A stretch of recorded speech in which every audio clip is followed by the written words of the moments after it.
Yes, welcome. This is F for Rap Critic. I'm your boy Malik 16. And nah, the streets didn't raise us necessarily, but we from the streets. When I say we, it's another episode where I got family with me. This is my cousin, Day One. I'm gonna let him introduce himself. Tell the people who you be, bro. It sounds Silencambition. You already know what it is. Me and Malik 16 go way, way, way back.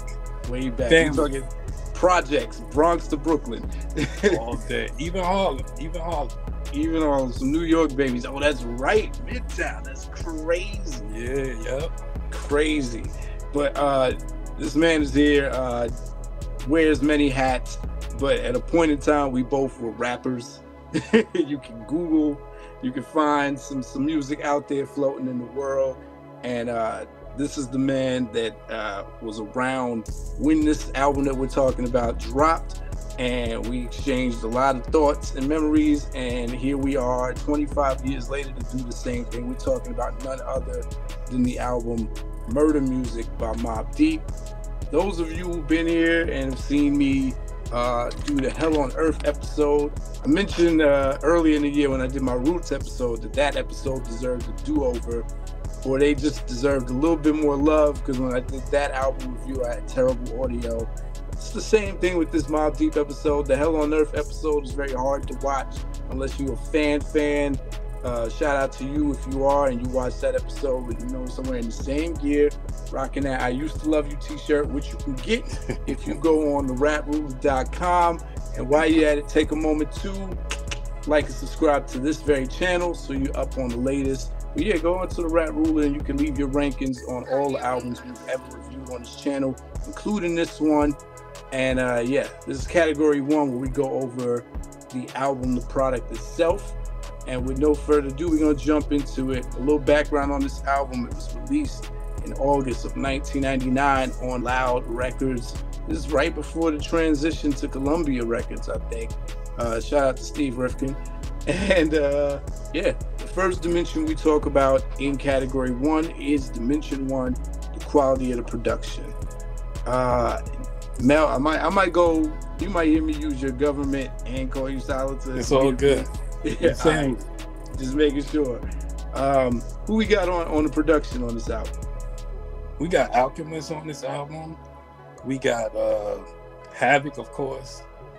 Those are the only two I really, really remember on this album. Yeah. But the album, the production is great. It's significant because it's the introduction of Alchemist to the band. I think everybody's come to know Alchemist and Mobb Deep is kind of like being like ingrained now. They're one and the same. But back then, Alchemist said he was just the outsider. He was like just the white boy that they didn't know, and he had to slide his way in through Infamous Mobb, who was featured on this album. So he got it good. So cohesive though. Like you can't even tell like who did what. Yes. Yo, that's the best point. He's only on two tracks on here. He's on Thug Music and The Realist. And that's kind of all you need, because The Realist was so talked about for the rest of that year. And it's still talked about in underground hip-hop circles. But it's crazy for me to think that at one point, Alchemist had to like prove himself to Mobb. He said they're very insulated. They're very into their crew. And after reading Prodigy's book, it makes sense. That is how they roll. They're like, if we don't know you, we're going to screw face you and probably size you up to rob you. That's crazy, because he really took over Prodigy's solo album. Yeah. That's crazy that it happened like that, and he was able to just jump in and do his thing.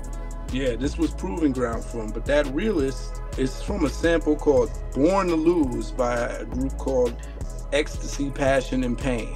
And it's lived on throughout I guess the last couple decades as one of the go-to beats. As soon as you throw it on, everybody just kind of does this. They're like, yeah. So, yeah, impression made. And ironically, the other beat that he sampled for Thug Music with the little twinkly beginning is from a Meryl Streep song. I'm like, I didn't even know Meryl Streep crazy recorded. You know what I'll be wondering? I'll be wondering what beats they be playing for people first. Like, yes, what he played first to have Prodigy like, yo, I like this dude. You know what I mean? Yeah, he said they sat on these beats for a minute, and then they called him back and they're like, "I like this." They both happen to like the realest beat, and Thug Music, like I said, he kind of slipped in there through Infamous Mobb because I think only Prodigy's on that song. The rest of it is their spotlight for the members of Infamous Mobb. But Meryl Streep, it's a song called "The Toys" by Meryl Streep and George Winston. I think it's from a movie, and she's doing like spoken word. But I'm like, that blew my mind to see her name on the credits there. Yeah, that's different. Of course, you get other famous samples. Quiet Storm famously samples the White Lines bass line from Melly Mel and the Furious Five, Grandmaster Flash. And I remember when that came out, the magazines or the DJ saying, "This is how you sample," because they just like made their own beat but put that element in there. Then the other famous samples, Scarface. There you go. Other famous samples, the sample from the Scarface movie for "It's Mine," and Havoc has that claim to fame, and he can have bragging rights forever because he's the first producer in rap history to sample Scarface twice, 2 albums back to back. So he did it for G.O.D. Father Part 3, one track from the Scarface album, and then on here, It's Mine. He nailed it both times. He killed it both times. In both smash New York singles. I don't know if they get a lot of play outside of New York, but in New York, those are considered like bangers. That's real. Other than that, what can you say about the kind of sounds you're going to hear on here? I like it's. I want to say it's more polished. It's gritty, but it's more polished, gritty than the other projects. To me, in my opinion, like you could just tell he's really, really in his bag this time. Like he knows what he's doing. He's a pro at this shit. It's not as raw as the Infamous or Hell on Earth, or as dark as Hell on Earth, but it's just so polished. Like he's just in his bag on this, man. I agree. It's polished, gritty. I couldn't have said it better. That's yeah, a lot of the producers for their third or second album, they got new toys. When we talk about the double album from Wu-Tang and Bone Thugs, they kind of lost some of that grittiness because they got these new, just super clean synths, and it just lost some of it. He didn't lose it. He was just going in different instrumental areas. Like he's still playing with his signature organs, and what's being showcased is his range. Like Havoc is, you'll get a beat like Illustrious, and you'll get. I remember when this came out, I was telling you, I was like, I like that beat for Can't F With It and Going All Out. Those are like the more futuristic sounding beats. As I'm older now, I'm not really. You ain't feeling that? Going All Out still lands crazy. Really? Yes. Okay. Yes. That's good to hear. I remember being hyped specifically about the Sade sample. I think I played y'all the original song came from, y'all didn't care, but I was hyped because I used to listen to Sade on tape. So there's a song called Fear that they sampled the break, the bridge part for Where Your Heart At. And they played with different parts of that bridge too. Like if they gonna sample, they're gonna sample well. I'll give them that. But I mean, just the different, look at that. That's like violins and strings, but then they go ahead and they do club ready beats. Then they have like a bouncy beat like USA Aight. Then like they were all, Havoc was all over here. And like you said, the introduction to Alchemist just slid in. Even there was one more producer, Mo Suave A from Suave House. He did the Where You From with 8Ball on it. And that sounded like, even if he didn't produce it, it sounded like a beat that Havoc would make for a Southern rapper. I wouldn't be surprised if he threw something on there, or he had some assistance on there, like, yo, do this type shit. You know what I mean? Yeah. Because a lot of times when, especially back then, when New York rappers would have somebody from another region, they would like try to cater to that style. And it would feel like a sore thumb, like, where's that coming from? This slid in, this worked. So yeah, you're getting all these kind of instruments, a lot of keys, organs. The drums are different. I think that's the biggest thing. Like you were saying about the Darkness and Infamous and Hell on Earth, he was using those dirty drums. Now he has some crispier drums, but it worked. So on a scale from 1 to 5 heartbeats, 5 being the highest, 1 being the lowest, what you giving the production here for all-time classic? I give it. Like, it's a couple of joints on there that I'm like, they cool, but I have a high standard for Mobb Deep. Yeah, like I'm a deep Mobb Deep fan. Like I'm not just gonna give him something just to give it to him. You know what I mean? Like, right. So I give him a 3.8. I push it to a 4. I'll push it to a 4. That sounds good. Yeah. There's a couple that are just kind of basic, like right. Murda Muzik, the title track. There's nothing really going on with that beat. It's just right. All right, cool. That takes us to dimension 2, the cohesiveness, and this is what you were saying. Is the word you were using. How well does the album flow together? This is a sequencing question. Sequencing, they albums never sequence to me. Like they just have dope songs, dope beats with dope songs. To me, I never really got them telling a story with their music, or they just put a bunch of dope songs on the album. That's how I digest their albums. You know what I mean? Maybe Infamous and America's Nightmare had some thought into the sequencing, right? Because like when you think about starting and ending, that's the perfect introduction. Yeah, that's crazy, right? They didn't end it strong because Party Over is like, okay, y'all should have ended like Cradle to the Grave or Q You Hectic or something. But America's Nightmare, they were thinking about that. They began with the title track, and then they ended with the Some Things That Never Change, right? So they were trying to take you somewhere. Like the intro matters. Here, I'm actually surprised at the intro they use. Streets Raised Me is kind of one of the weaker tracks. I'm super surprised at that. Super surprised. A singing joint in the beginning?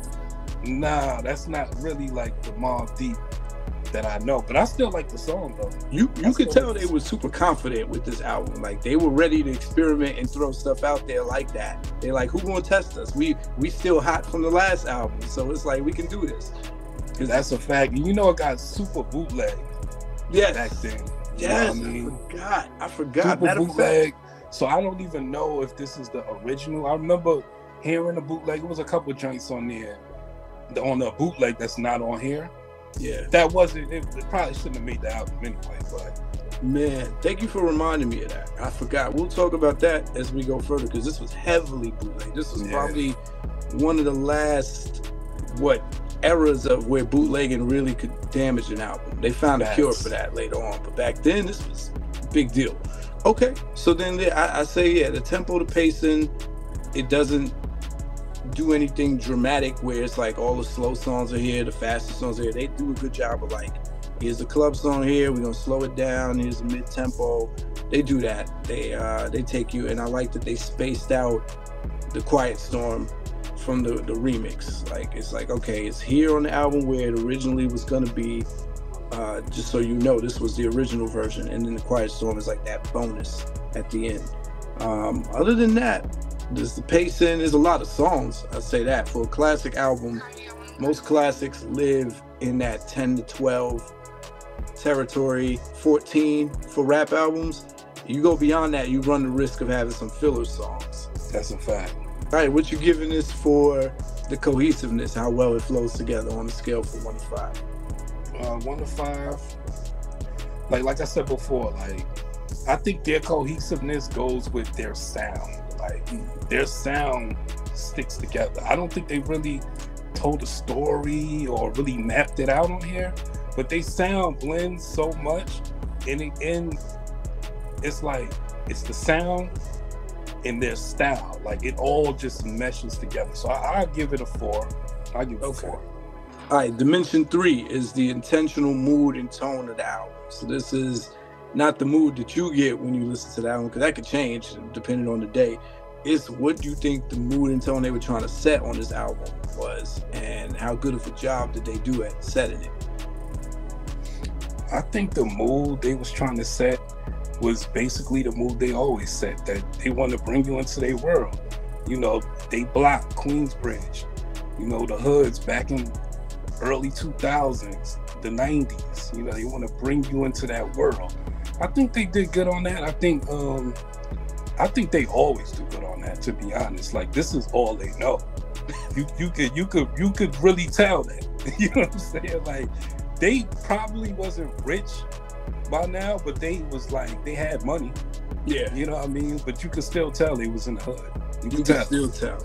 They were immersed in it. Exactly. And there's a whole verse that Prodigy's devoting for anybody that's like, I think it's the title track. I think it's Murda Muzik, and he's like, you trying to copy my style? You stole my whole lifestyle, and like, so they got a little bit more of that because it's the third album, so they can stand on that now. Like, now we've been here, and you hear that a lot.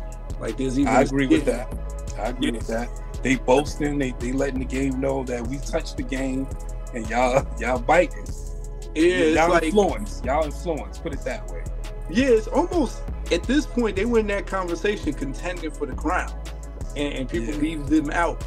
But they were at that point where they were like, we came back to give the city what it needs. We back with another one, and you could tell like their intent this time was to come back with club bangers. They got a taste of it with G.O.D. They're like, oh, we want to do some more of that. We like how we sound in the tunnel.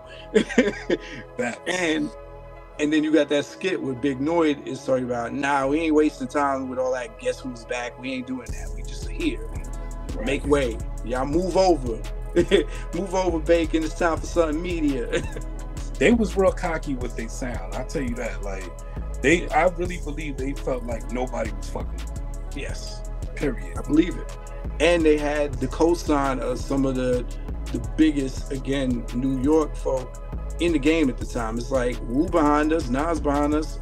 Who gonna test us? We good, right? And then branching out, having the South with them. So I mean, it's there. Like you said, it's more of the same, but just with a little different angle this time. Because it's like, nah, we boasting. Our chest is all the way puffed out. Yeah, definitely. We ain't proving nothing. We reclaiming.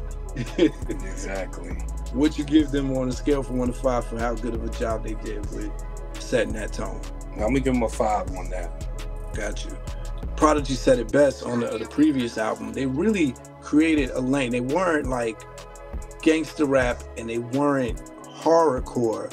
He said, me and my nigga, we pioneered this violent nigga rap. Like, that is what it is. It really is violent rap, but with like a dark mood, like a sadness to it. It's like, I'm only like this because my life is like this. Like, Dimension 4 is the song distinction versus the repetition of words and sounds. So how diverse are we getting? Any redundancy here? So let's talk about the beats first. We'll talk about the sounds. We did mention it's mostly Havoc. You got 2 from Alchemist. You got 1 from Mo Suave A. And it's a lot of tracks on here. Do you get any points where you're like, damn, track 11 sounds like track 2? Didn't I hear this beat already? Do we get any points like that?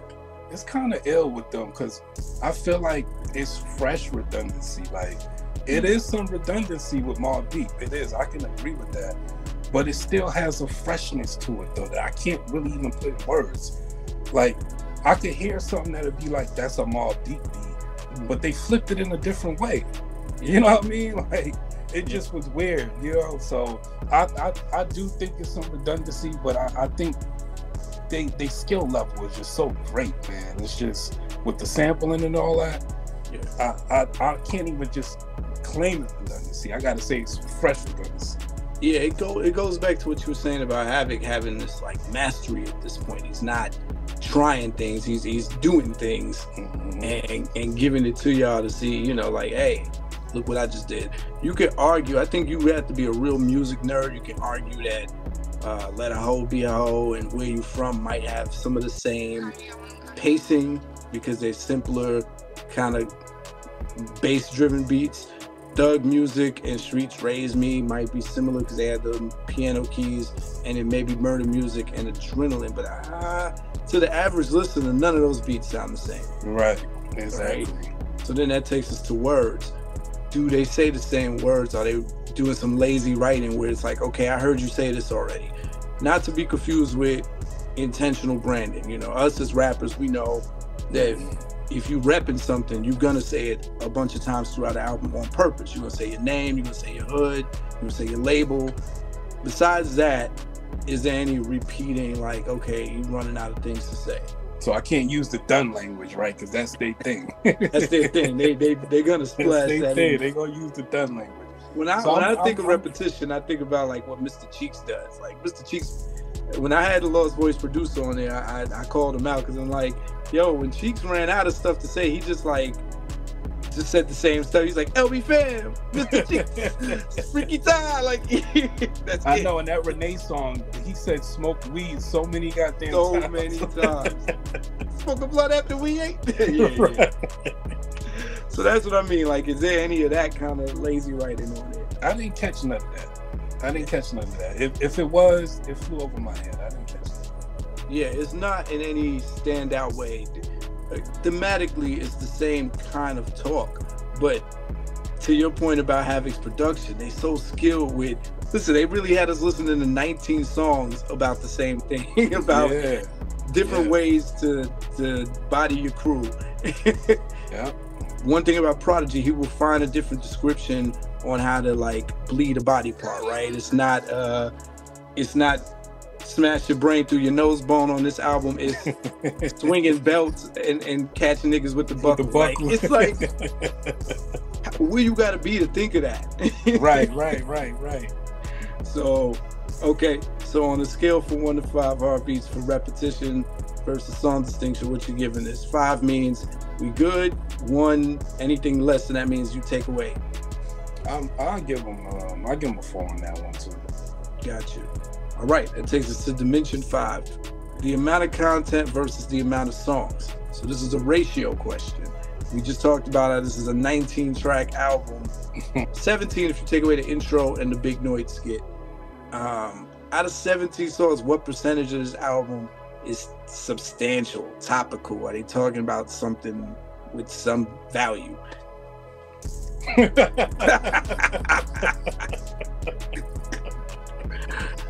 This is Mobb Deep, man. Like a man with some value. I really don't listen to them for that. Now they got Where Your Heart At is on this song. Album, right? Yeah, Where Your Heart At. I like that. You know, that's tapping into a different bag right there. Yeah. I like that one. You got Let a Hoe Be a Hoe, even though that's a different kind of content. It is a topic. It's a topic, but they don't touch that on every album. Like they get set up at the chick crib and all that. You know every album. It didn't happen this time. They actually just had sex this time. So it's like, okay, they tried. They really tried to go somewhere. Streets Raised Me sounds like they were trying to talk about something, and man, that might be the extent. Yeah, but all they songs are like that. Like they just talk about the streets and the shit that happened out there. You know, it ain't no real topics like, well, temperature rising on the other joint. Yeah, they be having wild. They had from the cradle to the grave. They had temperatures rising. They always have about like 2 where they really try to go somewhere else. I give them that. Right. I do give them that. So yeah, I don't really listen to them for that. I like that ignorant shit. I ain't gonna hold you, but so, you know what you get into, yeah. But it's always amazing to me when an album can still kind of play in classic territory, even though it breaks those rules. Because the rules usually are you got to give balance on a classic album. You got to leave classics that we was raised on. You got to give balance. And they got away with it. They gave us about three classics without going too deep. So it sounds like it doesn't have a big effect on your experience with this album. So what you giving it, but objectively what you giving it on a scale from 1 to 5? Like it's gonna be a 3. Okay, that's fair. I think 3 sounds like a fair representation of your love for them, but still being able to take away a couple stripes because they limit. Right. Got you. All right, that takes us to dimension 6, features. Features could either help an album or hurt an album, right? One feature could really be standout. Too many features could dilute it. One bad feature could make you go, oh. Who we got on this album? I know we got Coogee Rap, and I'm gonna tell you right now, they features gonna get a 5 for me. It fit everything that they was trying to do. Lil C's killed it. I've never heard C's rap like that before. I got a theory on that. When I had to go back and revisit this album, it sounded like Havoc's pattern. I would not be surprised if Havoc's pen was involved in C's verse. C's Caesar's famous for, you know, having ghostwriters throughout his whole career. Caesar tell you himself. Yeah. So it ain't no slight to him. Biggie, Cameron, right. You guys an assistant. Couple members of Mafia, like, so like, yeah, I wouldn't be surprised if Prodigy's pen or Havoc's pen was involved, but as I listen to the pattern, it sounds like Havoc's right. And C's did it well. Same way Kim is famous for, you know, having somebody behind it. It's how you execute it. That's also a skill. Exactly. Yeah. So he fit right in there. We also got Infamous Mobb, as I mentioned. They're on one main track by themselves, but I think different members are on another track. Right. And then you got Big Noid, he's on there twice. You also have Raekwon, who's not credited. I think that's due to what you were talking about. What Raekwon's song is that? He's on the Can't F With It. He's on that song? Yeah, that. Oh, yeah. He's the second verse, but he's not credited. And I remember when the album came out, they had to let you know that there were 5 new songs because it got leaked. And a couple of them were part of that new wave. It was Can't F With It, Going All Out, Spread Love. I just remember it had to be on the sticker on the album with 5 new songs. So you also have 8Ball, and you also have Chinky, who is, I believe, is the name of the singer on Thug Music and Streets Raised Me. I think she at the time was supposed to be one of their artists coming up on Infamous Records, and so it makes sense why you get that singing placement. Who am I missing? There's someone else I'm missing. Mega, you missing Mega. He killed it. Mega. There you go. He killed it. The other standout feature, I think, of everyone on this album besides the obvious Nas feature, Coogee Rap and Cormega's verses. Man. Yeah. Man. Yeah. And then if you throw a Little Kim in there for the remix, bro, that's a 5 to me. There you go. Yeah, we gotta count the 5. remix. We gotta count the remix. Yeah. Lil Kim at the time, this is the collab no one saw coming. And this collab has kept her career alive even when she wasn't putting out albums. Like, it's her go-to now, right? The robot she dance. Did the dance, right? Yeah. Yeah, there you go. The Nas feature is a big deal.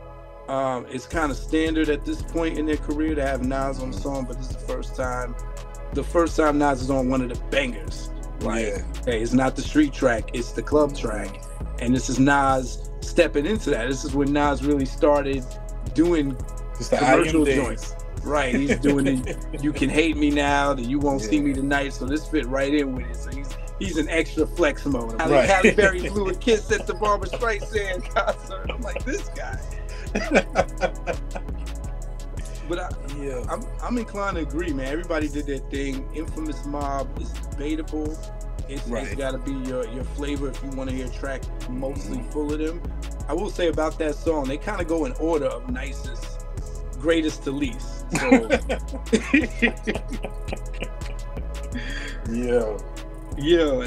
again, the last time they did this, you know, the heads wanted to jump. I feel like Nori said something. He called the Wu-Tang members like sideline members, and they wanted to beat them up.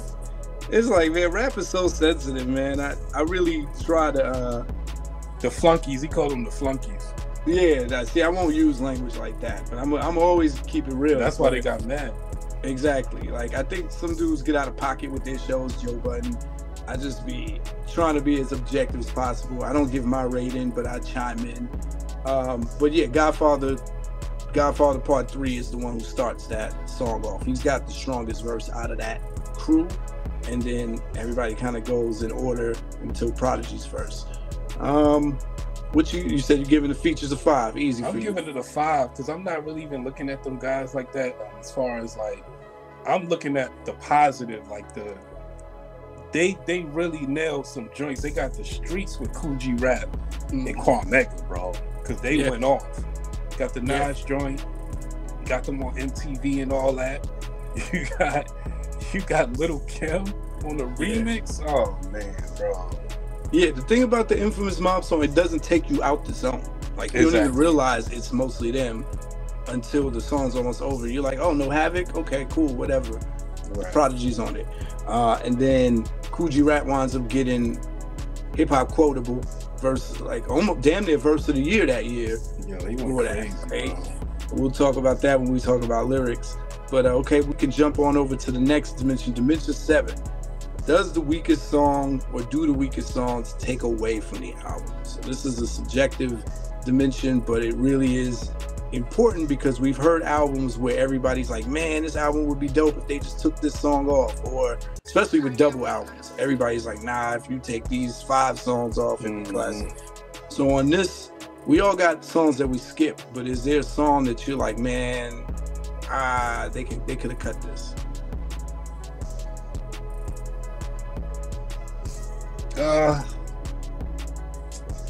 It's a couple on here that I feel like they cool, like it's cool Mobb Deep joints, whatever. I don't think they trash. I ain't like, yo, this is garbage. But I would say like Adrenaline is cool.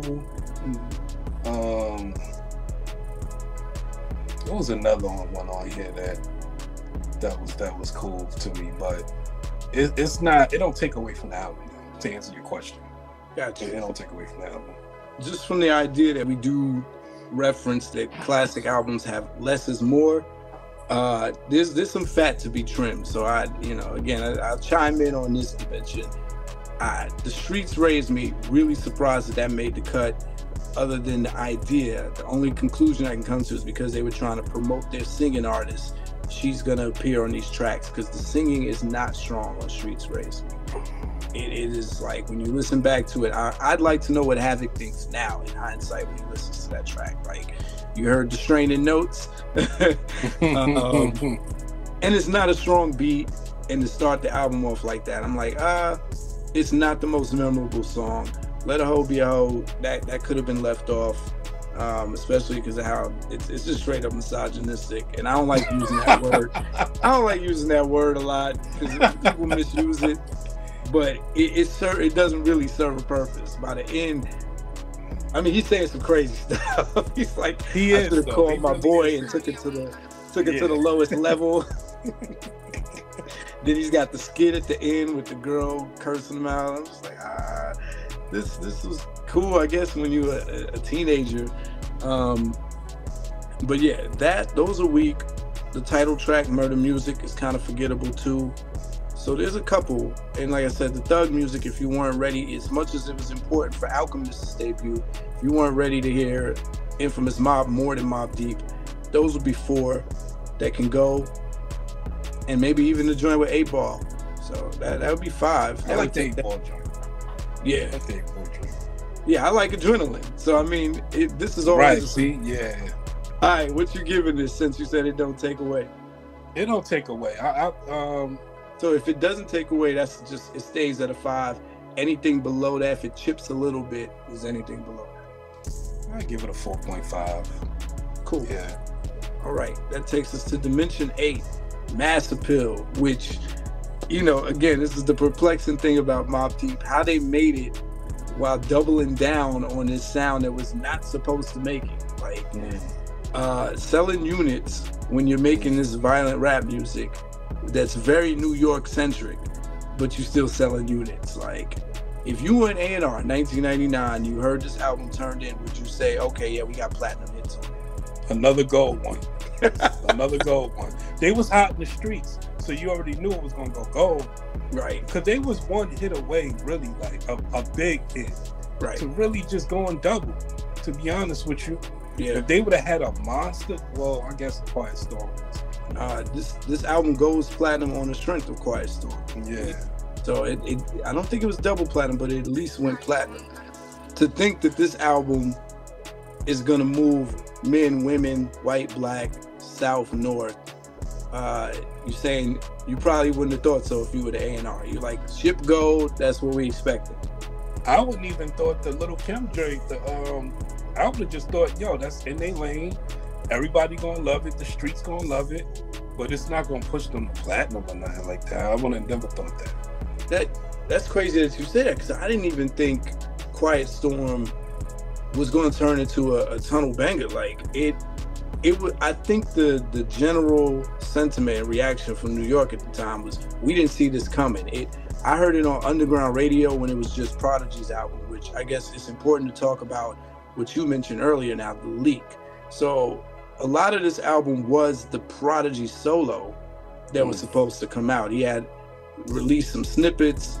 Quiet Storm was one of them. It didn't have a hook before. It was just him saying, "It's the real," which is a play off the single that was out the year before from Gangstar, You Know My Steez, where Primo starts with the "It's the real hip hop."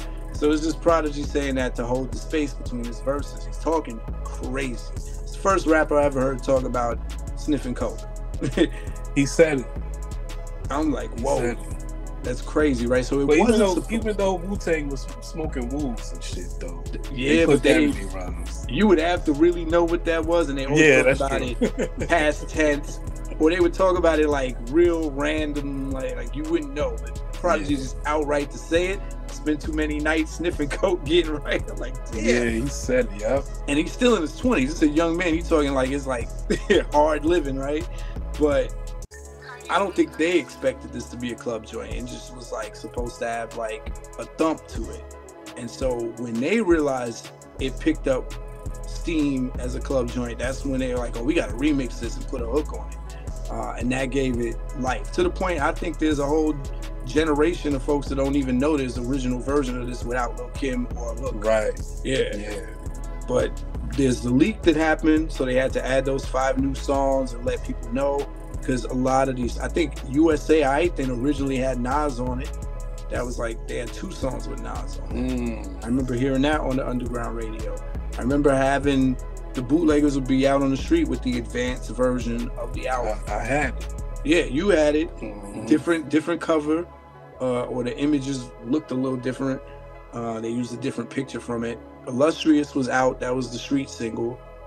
And this White Lines, Quiet Storm, was they hurried and pushed that as a club joint. The video was crazy. You remember the video? Which one? To Quiet Storm. It was I remember that. They were sneaking through the ventilation ducts. Like stunts and all that. Yeah. I was like, oh, y'all opening up budgets now, huh? That's a fact. Yeah, that's a fact. That was the first Mobb Deep stepping into big budget videos. Like, yep. That's when everybody was spending like. Did they even recoup on this album? Because It's Mine looked like it was expensive too. Yeah. It was like Big Pimpin'. It was their answer to Big Pimpin'. They were like, yeah, exactly. Champagne bottles, Hawaiian shirts. Right. They were feeling themselves. Definitely. I don't even know if there was another video. Right. It was just Quiet Storm. Quiet Storm remix. Okay, that's what it was. They had 2 videos. They had the one with just Prodigy, then the one with Kim in the club. Yeah, the Prodigy one was the like sneaking in through the vents. The Quiet Storm remix was like the red video with Kim, and then It's Mine. Illustrious, I remember that was playing on underground radio. That was my favorite joint, just because it was how they do that. How they make a dark song with this sprinkly organ. It's just for sure. And then everyone talked about there was some joints that weren't singles but got respected the same way singles were. So like What's Your Poison and The Realist went on to have life of their own because just the buzz about the features. Yeah, I don't know what else would be a single. USA Aight then was supposed to be a single because I had a little bounce and they shouting out all the This goes ball on my MOBB like that. Yeah. That I think that was one of the original planned singles before the leak, and they switched pace because Quiet Storm took off, and that would have worked too. I think USA Aight then is Mobb Deep's version of a radio club song. It wouldn't have been a club banger, but it would have had a little, you could hear cars passing by in the summer blasting that. Definitely. Right? So it worked when it wasn't supposed to, and that's kind of Mobb Deep's story. They always have gotten away with it. It's a skill. It's a skill. They were playing stuff they had no business playing on the radio. Like our radio songs in '95 used to be Survival of the Fittest. That is not a radio song. How? Shook Ones? How? Like, right. But they got it. They got a catalog just from the first 3 albums. So you go on and add the rest of their career. What you giving this for Mass Appeal? Like you said, they got that MTV look finally with this. Man, I guess like You couldn't ask for more. Like, I mean, I gotta give it a 5. Even if they wasn't trying. You know what I'm saying? Like, yeah, they pulled it off. They were trying, because like we mentioned, like, yeah, they were trying some of the beats that Havoc, but they weren't trying hard. They weren't going out their way. They're just like, we're gonna continue. We're gonna make sure we had some thumpers on it. So, they ain't have a halo on this one. Yeah, that's right. All right, dimension now. My favorite dimension: the 3 I's: impact, innovation, influence. All right. So we talked about the impact, man. It's my cousin right here. Like, we were geeked about this album dropping. It was an album we were waiting for. We unwrapped the plastic, popped that bad boy in. We played that probably for the rest of the year. But so much so, I traded him for his Hell on Earth tape for my Murda Muzik tape we talking about in 1999. I'm sure he owns it on CD after that, but like, that's how serious business it was. It was like, hey, let me get that, because I remember being disappointed with some of the tracks, but I needed that Hell on Earth, and we traded it. It was waited for. That's back in the day where you really were like waited for the release date for the album, or you were copping New Music Friday, or you got that new this, and yeah. Right. I don't remember how many mics this got in the source. I think it was 4.5. I'm not sure. 4.5. But the impact to this day, it helped Lil Kim's career, it helped Kool G Rap's career, it helped Mobb Deep's career. It raised their profile, it made them MTV names, it made them up there in the same conversation as far as being able to sell units with the Nas's and the Raekwons, and you know, it helped keep Loud alive for a little bit longer. On an innovation note, yeah, I say sampling Scarface is a big deal. A lot of people try to sample the gangster flicks and it goes unnoticed, but Havoc, again, can go down in history with that claim. He did it twice and made hits out of them. I would say that Quiet Storm beat is innovative, man. Like, the fact that it's in their lane and it crossed over, that's crazy to me. It's super crazy. It's a great point. They just did their thing on that and they went. That's a great point. I think this is also the era of enhanced CDs. So if you had this CD, I think it might add some bonus features and stuff. So all that's a part of innovation and marketing. This is right when they were coming out with their infamous clothing brand. Prodigy had his store right across the street from my building. That's where I was at? Yeah, it didn't last long. Reading about that. He said he got into some beef with like the Harlem Street dudes out there. Everywhere Prodigy went, he got into some beef. Like, have you read his book? Yeah, well, I listened to the audio. Yeah, me too. Yo, it's a crazy book. It's a crazy story. But yeah, so there's innovation on there. As far as influence, what do you think the influence of this album is, if any? I think it goes back to like what they were saying. I don't know if it was this album, maybe leading up to this album, their influence, you know what I mean? But I think just staying in their lane and being successful at it. I won't say it was a huge impact on the game unless you're saying like it kept Lil Kim's career going, stuff like that. You know what I mean? Then yeah, it had that influence. But on their careers, it was a big influence. It opened the books for them. I'd say probably if any influence is on New York music, just like what a club banger sounds like, the legend of the tunnel banger, this and Get At Me Dog are what people think of when they think of the funny tunnel. You should say that. While you were saying that, I'm thinking Get At Me Dog in my head. Yep. And I've never been to the tunnel. You been to the tunnel? Nah. Yeah. But from what I hear, these are the songs that people characterize that moment for. So if nothing else, the influence on how to make a New York hit, a smash, Mobb Deep, this song, and because the impact on Lil Kim's career is not felt until decades later. Right then, Kim was hot as fish grease. She goes on, she's selling records for the next 10 years. But now it's become a staple in her catalog. If you go to a show, you want to hear this song. If you go to Mobb Deep's show, this is probably the second song they end with before Shook Ones. It's going to be this and Shook Ones to close the night out. How that influenced other New York rappers, I'm sure it did. I'm sure it influenced me and you when we were writing rhymes. And I'm not, you were more that kind of rapper than I was, but it still something sunk in, and maybe the patterns or what I thought was okay for like the bounce that I put in the verse. You know, you got Prodigy saying words like, we'll talk about lyrics in the next category, but jerk, right? Take a walk, jerk. Jerk. Oh man. So on a scale from 1 to 5, what you giving us for impact, innovation, and influence? I'm gonna give it a 4.5. I just was thinking about this. This was like really coming out of the Puffy era. Like this was like the tail end. Cause this is 99, right? 2000. Puff was still hot. Like it was still going on, but it was coming out of that Mace Puff era where things were changing. You know, the sound on the radio was changing. And I think Quiet Storm is one of those songs that helped out with that. Yes, I love this. Is why you're the perfect person for this, because it's like you're touching on points that I didn't even think of, but are put so perfectly. Yes, that's a big deal to be the ones to bring us out of that glitziness. You got to credit them. You got to credit Swiss Beats, even Cash Money, because we needed that change. We were caught in a chokehold for like 3 years. You got to sample these 80 songs with these glitzy beats to get on the radio, and if you ain't doing it, it ain't happening. You know, see, Jay-Z dropped Sunshine on them. Exactly.